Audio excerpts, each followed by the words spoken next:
I went to a new gynecologist. He frowned and asked who had treated me before. I said, "My husband, he's a gynecologist too." He went quiet for a moment, then said, "Seriously, we need to run some tests right away. What I'm seeing shouldn't be there. My name is Darius, and I want to share a true life story with you." When Dr. Marcus Oakley frowned during the exam, and carefully asked who had treated her before him, Elaine simply replied that it was her husband. He was a gynecologist too, but the doctor went silent. He set his instruments aside and told her she needed immediate lab work because what I'm seeing inside shouldn't be there. His tone made her heart sink with dread. She didn't yet understand exactly what had so alarmed the experienced specialist. In that moment, her familiar world, where Sterling was not only a loving husband, but a trustworthy doctor, cracked for the first time. Elaine sat in the chair, trying not to think about how strange the doctor's question had sounded. Marcus Oakley seemed like a serious, thoughtful man, not someone who threw words around carelessly. His office was located in a new medical center on the outskirts of the city, and she had only decided to come because the pain had become unbearable. For the past 6 months, she had been suffering from sharp spasms in her lower abdomen that came in waves, forcing her to double over. Her cycle had completely broken down. The bleeding was painful and unpredictable. Every time Sterling would reassure her, explaining that changes like this were natural at 42 years old, and that her body was just adjusting. But something inside her resisted his explanations.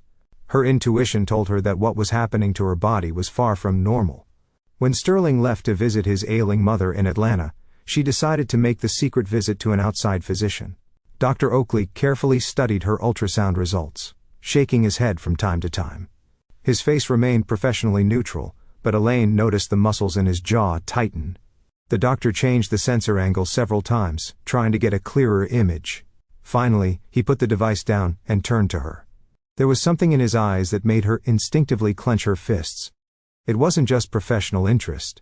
It was closer to shock at what he'd seen.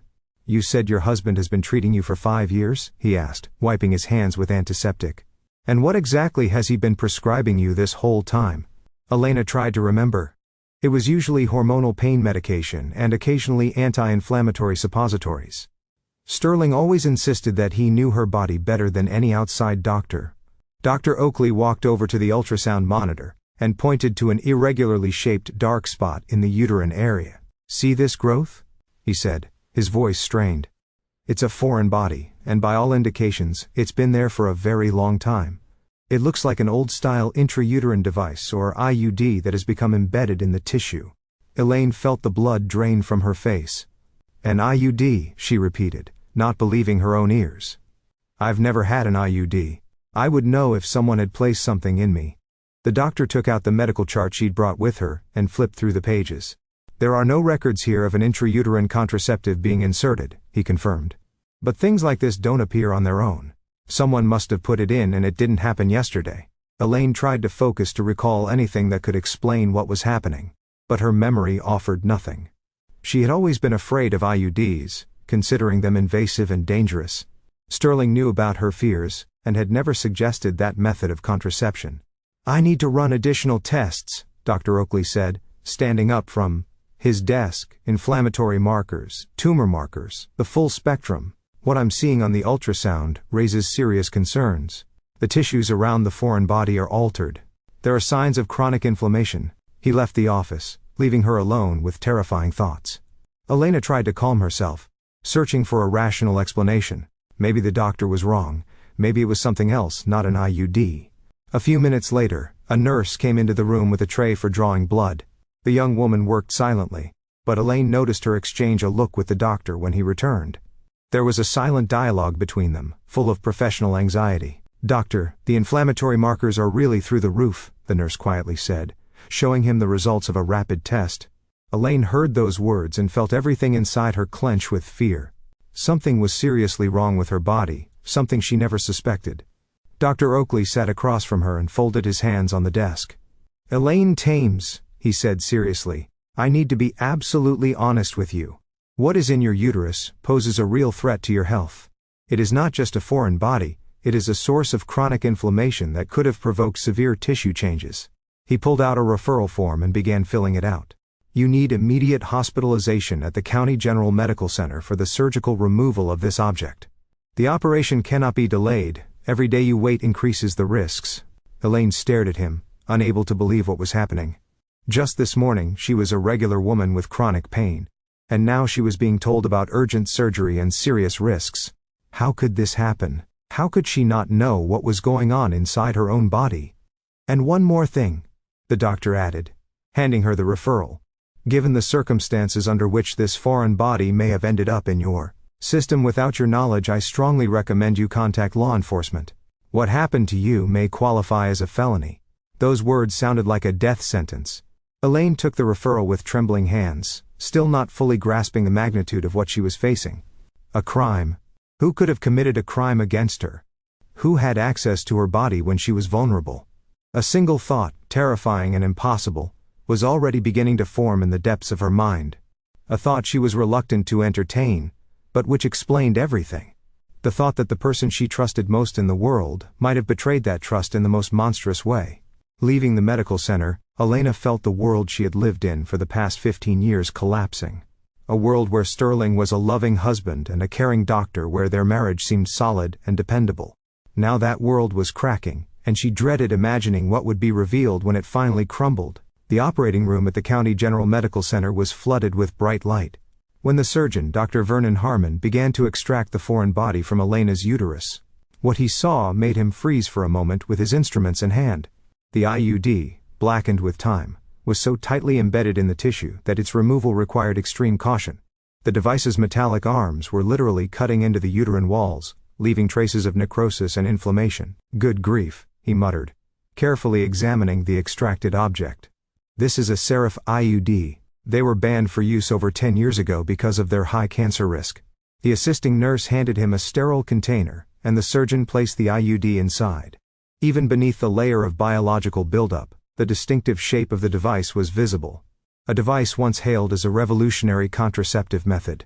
Dr. Harmon continued the operation, thoroughly cleaning the damaged tissues and stopping the bleeding. The inflammatory process had affected a significant area, and in some places the tissues looked suspicious. He took several samples for a pathology report, understanding that the results might be extremely unfavorable. 8 years of a cancer-causing device being in her body could not have passed without consequence. When the surgery was over, the surgeon personally escorted the patient to the intensive care unit. Elaine slowly came to after the anesthesia. Her mind gradually cleared. The first thing she saw when she opened her eyes was the concerned face of Dr. Harmon leaning over her bed. "The operation was a success," he said softly, but his tone held a warning. "We removed the foreign body. But what we found raises serious concerns." He showed her a clear container with the blackened IUD inside.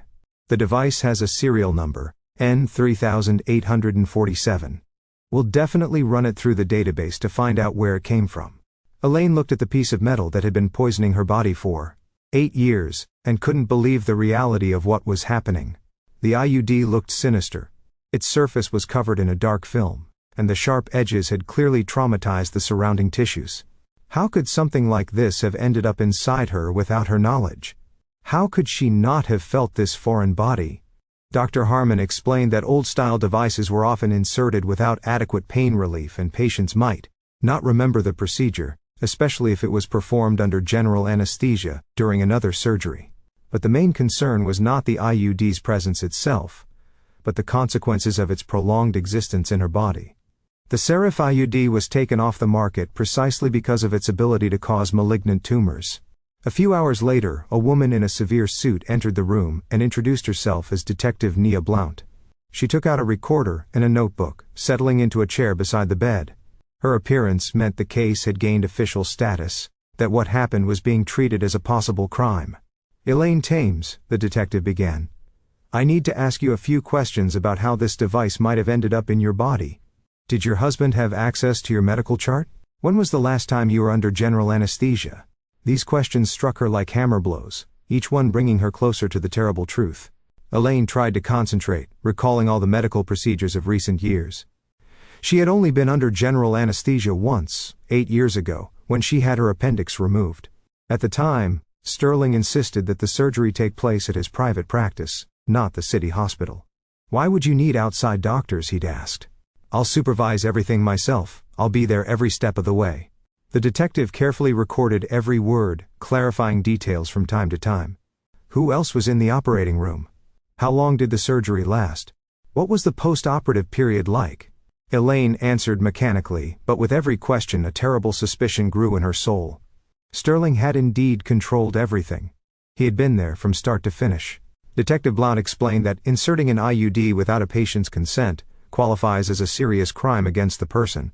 Especially considering the device used was known to be hazardous to health, the maximum penalty for such actions could be up to 10 years in federal prison. The next day, the hospital room phone rang. It was the medical records laboratory. The voice on the line sounded official and dry, but the information was like an electric shock. The IUD with serial number N3847 was registered as having been disposed of on March 15, 8 years ago, at the Very Women's Health Practice, managed by Sterling Thames. Detective Blount, who was present during the conversation, immediately contacted her colleagues to obtain the disposal records. Elaine lay in bed, feeling the last hope that this was all a terrible misunderstanding crumble. The facts stacked up into a horrifying portrait of betrayal by the man she had entrusted with her life. Dr. Harmon returned with the results of the urgent pathology report, and his face was grim. Tissue samples taken during the operation showed the presence of atypical cells, characteristic of a pre-cancerous condition. Stage 3 dysplasia required immediate additional treatment and permanent oncological monitoring. This is a direct consequence of the long-term exposure to the carcinogenic device, the surgeon explained. If the IUD had remained in your body for another year or two, we would be dealing with advanced cancer. You were incredibly lucky that you went to Dr. Oakley when you did. His words sounded like a death sentence, not only for her health, but for her marriage. Elaine asked for her phone to call Sterling and tell him what had happened, but when she dialed his number, an unfamiliar woman answered. "Hello, who is this?" A woman's voice asked with a slight irritation. "Sterling is busy right now. He's taking care of a sick patient." Elena silently hung up, realizing her husband's deceit stretched far wider than she could have imagined. Detective Blount received copies of the documents from Sterling's practice via fax. According to the medical device disposal log, IUD N3847 had been written off as defective and subject to destruction. The signature next to the entry belonged personally to the practice manager, but instead of being destroyed, the device had been used for the secret sterilization of his own wife. Detective Blount explained to Elena that they now had enough evidence to open a criminal case. Witness testimonies, medical records, expert analysis results, everything pointed to the deliberate actions of Sterling Thames. All that remained was to obtain his confession, or find additional clues confirming the motive for the crime. Elena lay in the hospital room, staring at the ceiling and trying to grasp the scale of the betrayal. The man she had lived with for 15 years, whom she had entrusted with her body and soul, was capable of monstrous cruelty.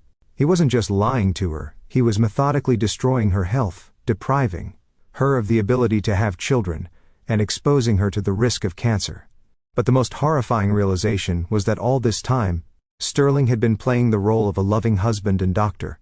He comforted her when she complained of pain, prescribed treatment that couldn't possibly help, knowing perfectly well the true cause of her suffering. Every consolation, every explanation about age-related changes was a cynical lie. Now she had to fight not only for her health, but also find the strength to confront the man who had been the center of her world for so long. Ahead lay the court, the investigation, the need to prove what seemed incredible, even to herself. But most importantly, she had to find the answer to the question that tormented her the most. Why did Sterling do this? What compelled him to commit such a crime against his loving wife? If you like this video, please give it a thumbs up so YouTube knows you're interested in stories like this, and recommends more quality narratives. Discharged from the hospital on the third day after surgery, Elaine headed straight to the women's health practice where Sterling worked. Detective Blount had given her special permission to examine her husband's office as part of the investigation. The security guard reluctantly let her in, constantly glancing at his phone, as if debating whether to warn the manager about his wife's visit. Everything in Sterling's office was familiar down to the smallest detail. The massive oak desk, the leather chair, the framed diplomas on the walls, the photograph of their trip to Hawaii. But now, this familiar setting seemed like a backdrop concealing a monstrous secret. Elaine walked over to the safe, whose code she knew by heart. It was their wedding date. Inside the safe were documents Sterling considered especially important. Among them, she found a thick folder containing medical device logs from the past 10 years. Her hands trembled as she flipped through the pages, looking for the entry from March 15, 8 years ago. And there it was. The entry about the disposal of IUD N3008.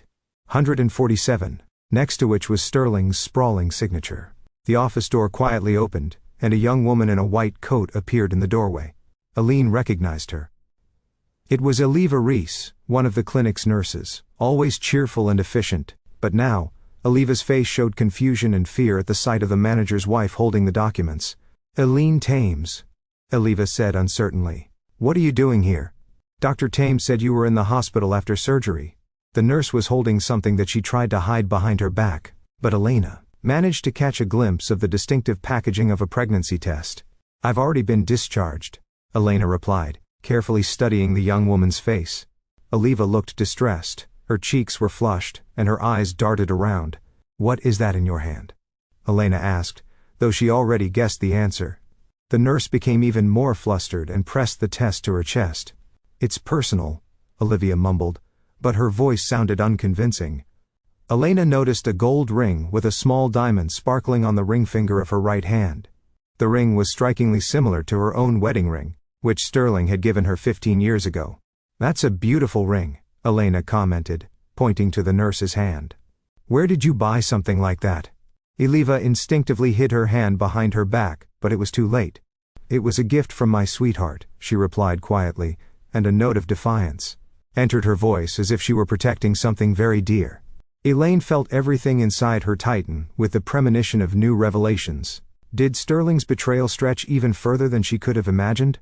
Did he have a mistress besides the secret sterilization, to whom he gave the exact same rings he gave his wife? Olivia tried to leave the office, but in the hallway, an older woman with a noticeably rounded belly called out to her. Elaine recognized her as Marina Vance, a longtime patient of the clinic who had been monitored there for years. The woman looked tired but happy, clearly expecting a child at a mature age. "Eliva, thank you so much," the pregnant woman said, hugging the nurse. "If it weren't for you, I don't know how we would have managed the housing for me and my kids. Dr. Thames is such a kind man. He helped with the apartment paperwork. My older ones are so happy they're going to have another little brother or sister." Elaine froze when she heard those words. It meant Sterling had children with other women, and he was helping them with housing. How many secrets was the man she considered her husband concealing? Oliva noticed Elena had overheard the conversation, and her face went white with fear. "Marina Vance, not here," the nurse whispered, trying to move the pregnant woman away from the manager's office. But it was too late. Elena had heard enough to understand the scale of the deception. Sterling had not only deprived her of the ability to have children, but he was also fathering them with other women. The patient left. Oliva remained standing in the hallway, unsure what to do. Elena walked out of the office with the logbook in her hands, and approached the nurse. "How many children does he have?" she asked, looking directly into the young woman's eyes. Oliva tried to deny it, but her gaze gave everything away. "I don't know what you're talking about," she mumbled, but her voice trembled with distress. "Dr. Thames just helps patients. He's a good doctor." Elaine shook her head, realizing that the nurse was either deceived herself or was an accomplice in this complex game. At that moment, the security guard's phone rang. He had been watching them from his booth. Elaine heard snippets of the conversation from which she understood. Someone was asking the man about what was happening at the practice. "Thames," the guard said into the phone, "your wife was here looking for something in your office." Oliva caught her, and they were talking about something. Elena realized she had little time left. Sterling would surely find out about her visit now and try to hide or destroy the incriminating documents. She quickly took pictures of the logbook page with the IUD disposal entry, as well as several other suspicious entries on her phone. Oliva stood nearby, clearly in a state of internal conflict. On one hand, she was loyal to Sterling.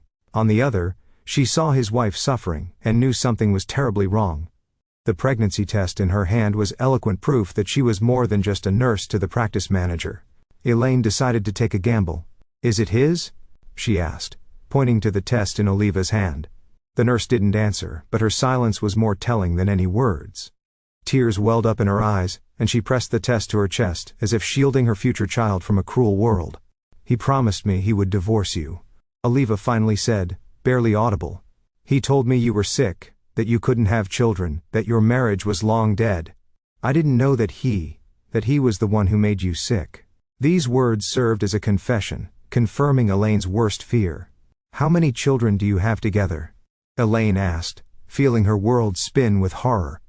Oliva looked up at her, her eyes full of tears and remorse. 2, she whispered.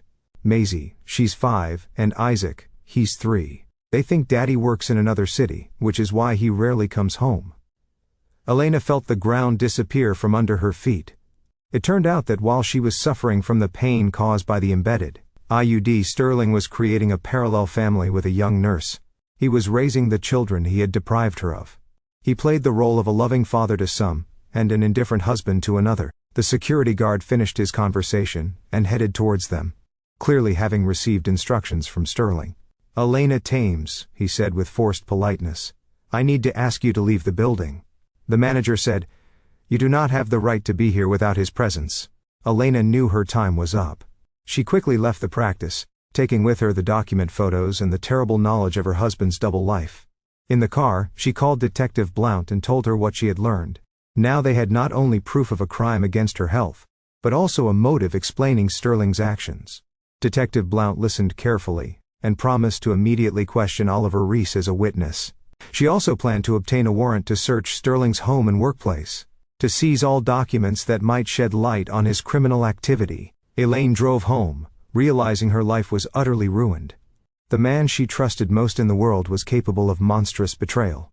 He had not only deprived her of her health and the possibility of motherhood, but had also deceived her for years, building a family with another woman. Now she had to find the strength for a final confrontation with the man who had been the center of her world for so long. Ahead lay the court, the exposure, the need to prove what seemed unbelievable. But most importantly, she needed to learn to live again, free from illusions about the love and loyalty of the man who had betrayed her in the cruelest way. The house greeted Elaine with its usual silence, but now that silence felt sinister, full of hidden secrets and lies. She walked into Sterling's home office, where his personal computer sat, a machine she'd never had reason to use before. She guessed the password on the 3rd attempt. It was his mother's birthday, the person he considered most important in his life. The desktop was neatly organized. Folders contained medical documents, scientific articles, photos from conferences. But one folder with an unusual name stood out, Forever Now, which immediately caught her attention. Elaine clicked on it, and her heart froze at what appeared on the screen. Inside the folder were hundreds of photos of Oliva in intimate poses, pictures of their trips together, romantic dinners and outings with small children. In one photo, Sterling was holding a girl of about 5, who looked strikingly like him. Next to her stood a younger boy, also with his characteristic features. These were the Macy and Isaac that Oliva had mentioned, but the most terrifying discovery was the correspondence that spanned over 5 years. Elena opened the message file and started reading, feeling everything inside her constrict with horror with every line. The correspondence began with ordinary work questions, but gradually moved into personal confessions and plans for the future. In one message dated 3 years prior, Sterling wrote to Oliva about his plans. Don't worry, darling. I solved the problem with Elaine once and for all. I gave her a little gift during her appendectomy. She definitely won't be having kids now, and we can be together without any more questions about heirs. Elena reread the message several times, unable to believe her own eyes. It meant Sterling had coldly planned her sterilization, discussing it with his mistress, as if it were a routine work task. He hadn't just yielded to a momentary impulse during surgery. He had prepared for this crime in advance. The correspondence became even more cynical. Sterling told Oliva how he comforted his wife when she complained of pain, how he prescribed useless treatment, knowing the true cause of her suffering. He even joked about it, calling himself a brilliant doctor who had solved 2 problems at once, getting rid of the need to have children with his wife, and gaining the opportunity to start a new family. In another folder, Elaine found scanned copies of bank documents that completely shattered her image of her husband. Monthly transfers to Oliva Reese for $5,000, labeled alimony for Macy and Isaac. It turned out Sterling was officially supporting 2 children by his mistress, while convincing his wife that their family budget wouldn't allow them to have children of their own. There were also documents for the purchase of an apartment in Oliva's name, insurance policies for the children, and plans for their education. Sterling had created a full-fledged parallel family, into which he poured not only money but also emotion. In the correspondence, he called Macy his princess and Isaac his heir. Meanwhile, he viewed his wife as a burden to be discarded in the least painful way possible. It was especially painful to read the messages from the past few months, where Sterling discussed divorce plans with Oliva. He wrote that he would wait until Elaine developed cancer from the embedded IUD. Then he could divorce her under the pretense of not being able to handle the psychological stress of his wife's illness. Public opinion would be on his side, and the assets would remain his. Elaine saved all the discovered files onto a flash drive, understanding that these were the key pieces of evidence of her husband's crime. But emotionally, she was completely shattered, realizing the extent of the betrayal. The man she had lived with for 15 years had not just deceived her, he had methodically destroyed her life, planning every step of that destruction. The phone rang. Detective Blount's name lit up the screen. Elaine Thames, the familiar voice said. If she hadn't gone to Dr. Oakley, she would have had advanced cancer in a year or two with minimal chances of recovery. Detective Blount continued to explain the legal aspects of the case. Sterling now faced charges not only of causing grievous bodily harm, but also attempted murder. The maximum sentence for the combined charges could be up to 15 years in prison. The detective also informed her that she had obtained a warrant to search the house and seize all documents related to the case. Elaine told her about the discovered correspondence and bank documents that confirmed the motive for the crime. Detective Blount listened carefully and asked her not to touch the computer until the experts arrived, so as not to compromise the integrity of the digital evidence. The search was scheduled for the next morning, but the detective warned that Sterling might try to return home and destroy the evidence. Just as Elaine finished her conversation with Detective Blount, she heard the front door open in the hallway. Her heart stopped with fear. She hadn't expected Sterling to return so early. "Honey," his voice called out from the hallway. "I'm back early. I have a surprise for you." His tone sounded as usual, affectionate and caring, but now that affection felt like a repulsive mask. Elaine quickly closed all the files on the computer, but left the screen with the correspondence open. Let him see that his secret was exposed. Let him understand that the game was over. She took the container with the extracted IUD from her purse, which Dr. Harmon had given her as physical evidence. Sterling's steps approached the office, and Elaine braced herself for the hardest conversation of her life. She was about to look into the eyes of the man who had methodically been killing her. For 8 years, while playing the role of a loving husband and a caring doctor, she had to find the strength to stand against his lies and manipulations. The office door opened and Sterling appeared in the doorway with a bouquet of red roses in his hands. He looked rested and happy, clearly anticipating a reunion with his wife after a week apart, but his expression instantly changed when he saw Elaine at his computer with the correspondence open on the screen. "Elaine," he said uncertainly, "what are you doing here? Why are you going through my computer?" His voice trembled and his eyes darted between the screen and his wife's face, trying to assess the scale of the disaster. The roses dropped from his hands and scattered across the floor, symbolically ending their family idyll.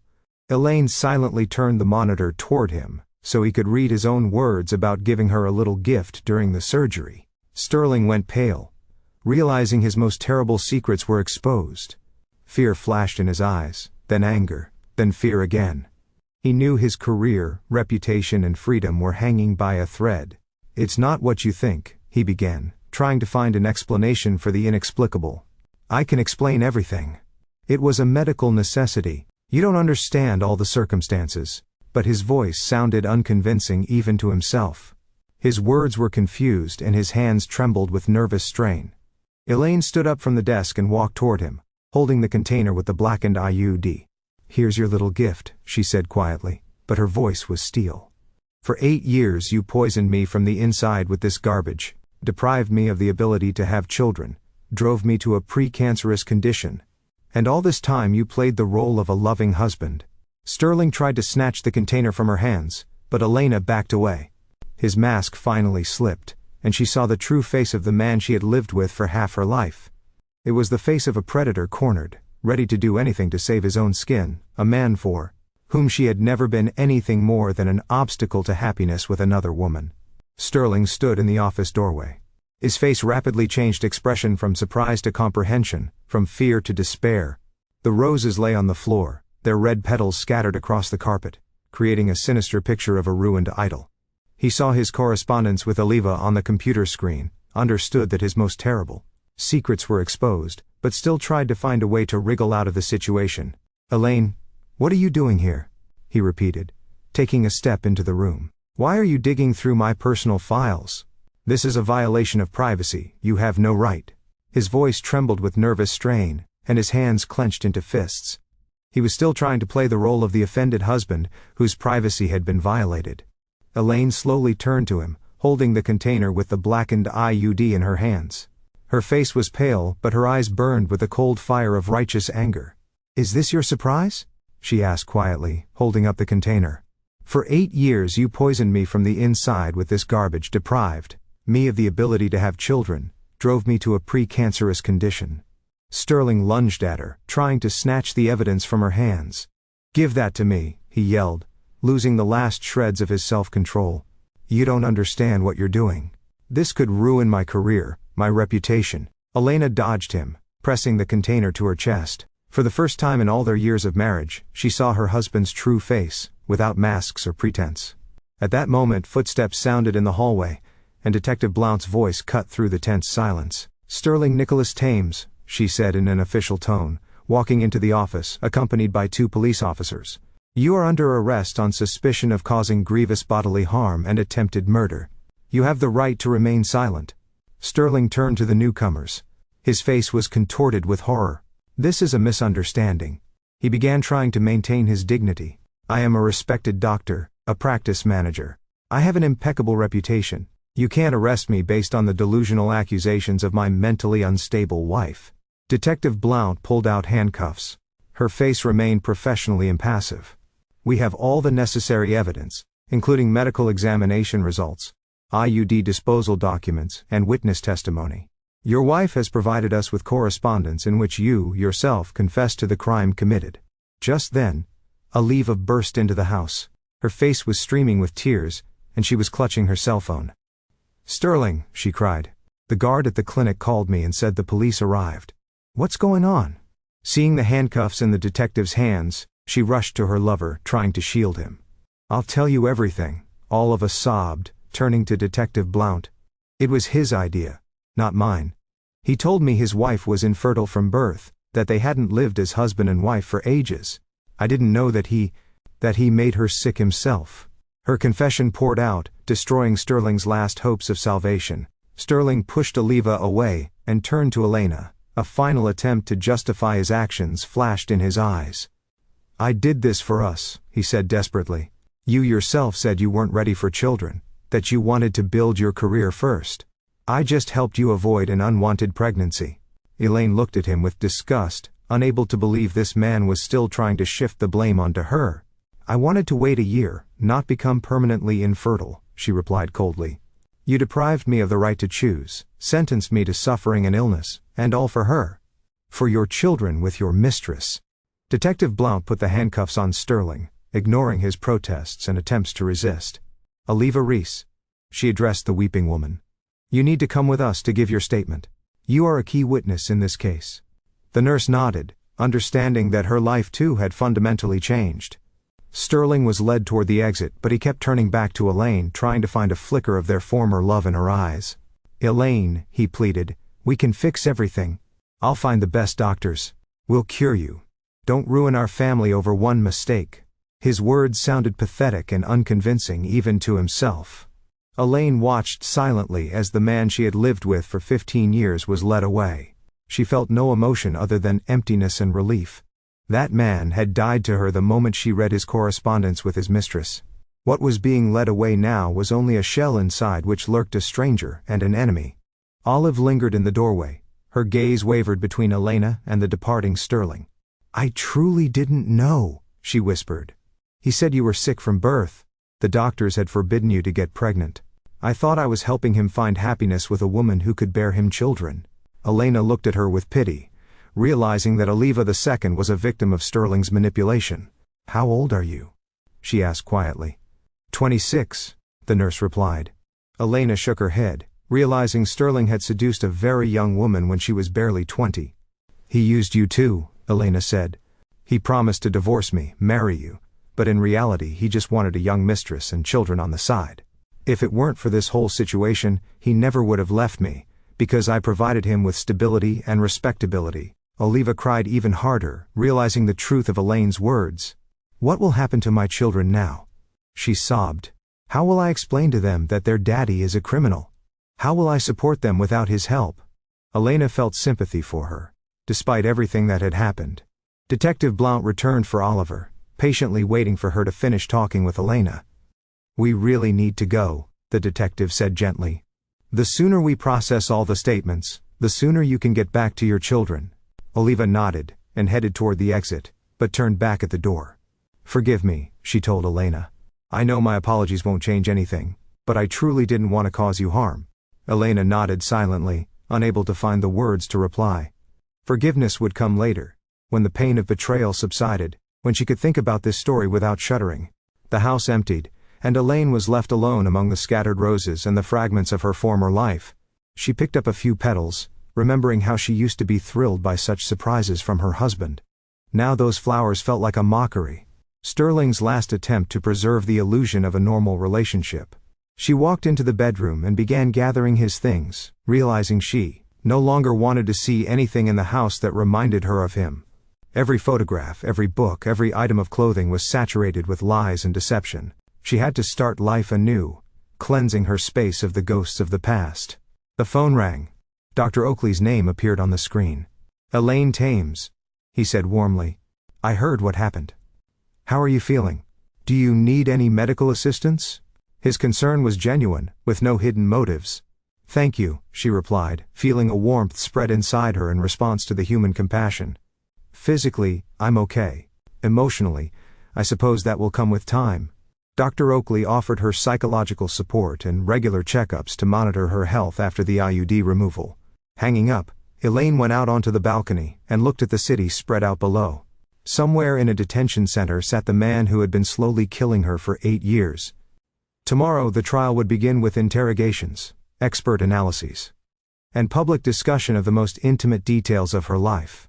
But she was ready to go through it to achieve justice, and to warn other women against a similar fate. I recommend listening to these 2 stories you see on the screen. I'm sure you'll like them, and in the comments for this video you'll find a link to a collection of the best stories from around the internet. Thank you for watching. The county courthouse was filled with reporters, Sterling's colleagues from the medical community, and merely curious people drawn by the high-profile case of a doctor who had mutilated his own wife. Elaine sat in the front row, trying not to pay attention to the whispers and curious stares. In the months since the investigation, she had learned to tune out public attention, focusing on the main goal, achieving justice. Sterling, in the defendant's dock, looked drawn and aged. His once polished appearance had been replaced by a sickly pallor and nervous tics.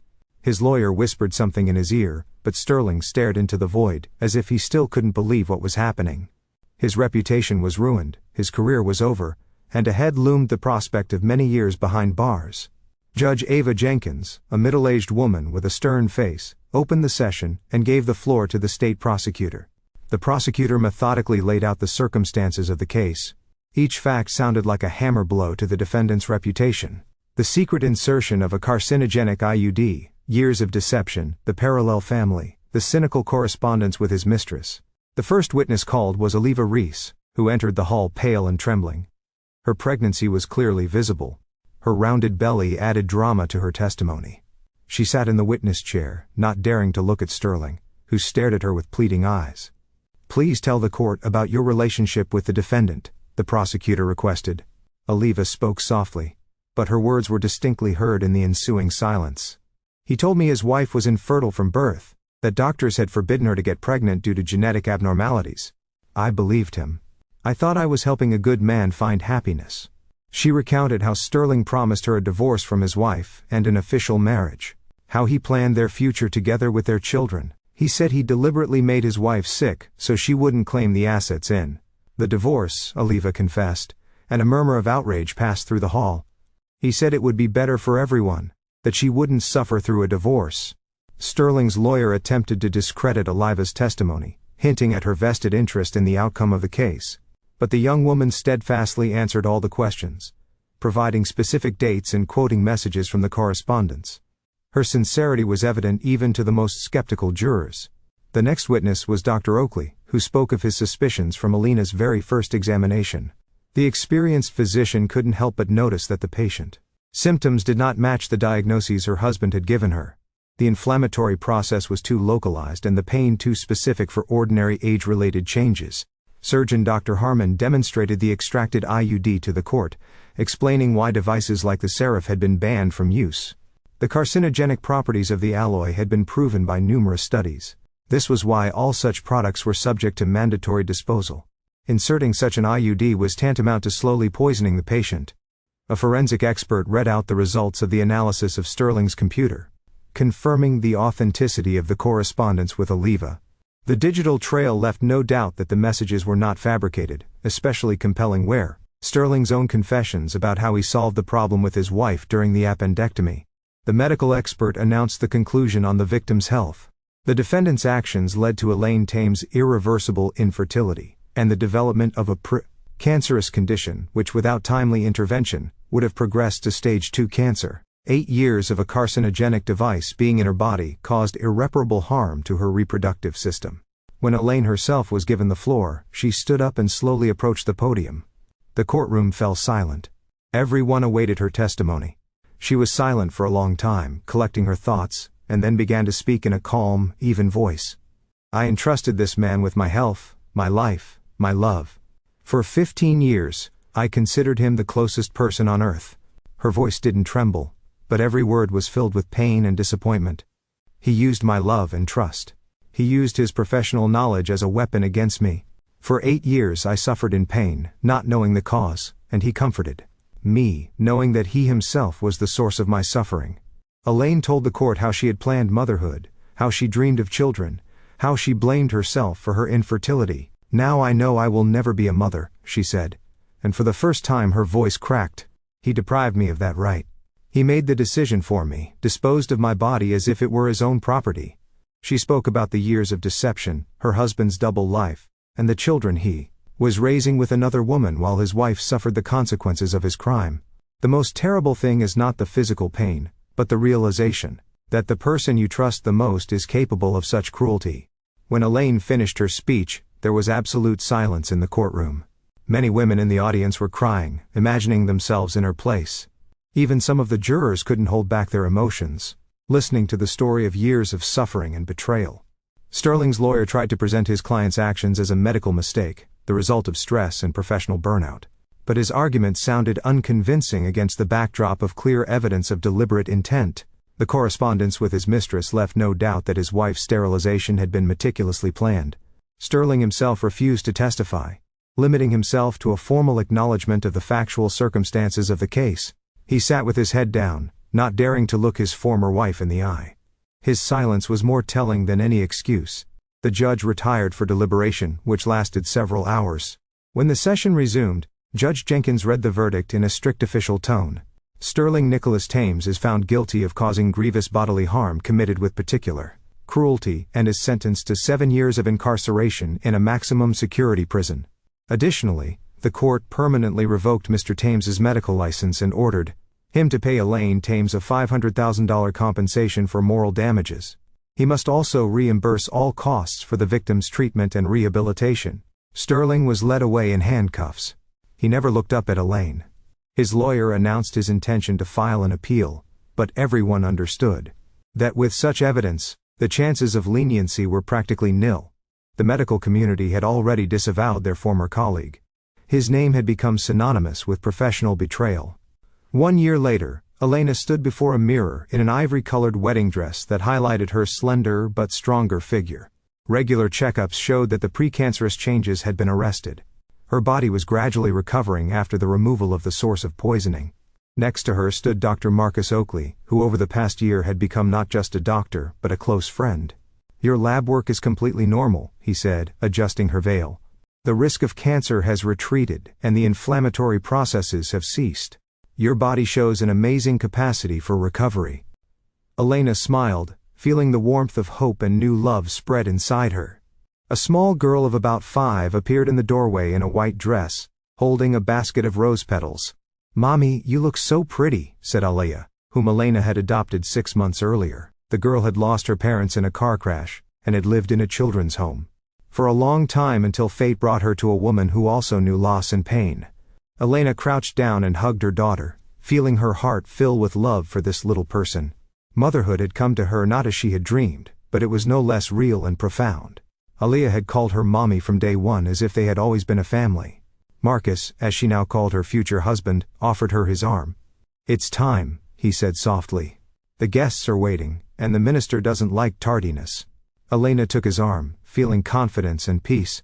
Ahead lay a new life, built on honesty, trust, and real love. Leaving the house, she turned and looked at the windows of the apartment, where years of deception and suffering had passed. Now, it was just a building, stripped of its power over her emotions. The past was behind her, and the future promised to be bright and full of meaning. And that, friends, is my story. A journey that started in the deepest, darkest shock, and ended right here, in this beautiful new beginning. When I look back at those years, at the pain, the gaslighting, and the monstrous deception, it's hard not to feel that deep ache. But you know what? That pain was the fire that forced me to finally listen to that quiet voice inside. The one that told me, "Something is wrong, Elaine. Get out." If there's one thing I want you to take away from my journey, it's this. The greatest act of love is the fierce protection of your own truth. Never silence that gut feeling, that little flicker of doubt, that intuition. It's your internal compass, more reliable than any oath or wedding ring. Sterling tried to extinguish my light, my ability to choose, my health, and my chance at motherhood. But what he didn't realize is that ruin can be the soil where something real, something truly good finally gets to grow. I lost a husband, a home, and the life I thought I had. But I found myself. I found justice. I found Marcus. And I found Aaliyah. My family wasn't destroyed. It was simply waiting to be built correctly on a foundation of honesty and genuine care. And for that, I am eternally grateful for the second chance I fought for. Life can be brutal, but it is also brilliantly, gloriously kind when you stand up for yourself. Hold on to hope, because even after the deepest betrayal, the sun absolutely rises again. Thank you for listening. Take care, good luck.